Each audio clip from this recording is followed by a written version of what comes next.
অস্ট্রেলিয়ার সিডনিতে ভয়াবহ বন্দুক হামলায় কেঁপে উঠেছে শহর। স্থানীয় সময় রোববার সন্ধ্যায় শহরের ইনার ওয়েস্ট এলাকায় ৬০ বছর বয়সী এক বৃদ্ধ এলোমেলোভাবে গুলি চালিয়ে অন্তত ২০ জনকে আহত করেন।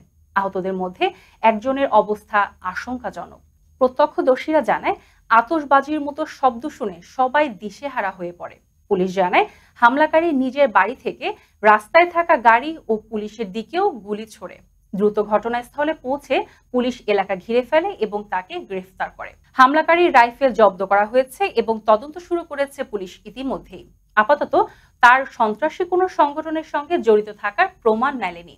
গ্রেফতারের সময় তার চোখের চারপাশে আঘাত থাকায় তাকে হাসপাতালে চিকিৎসা দেওয়া হয়। এই ঘটনাটি সিডনিতে নিরাপত্তা নিয়ে নতুন করে উদ্বেগ তৈরি করেছে।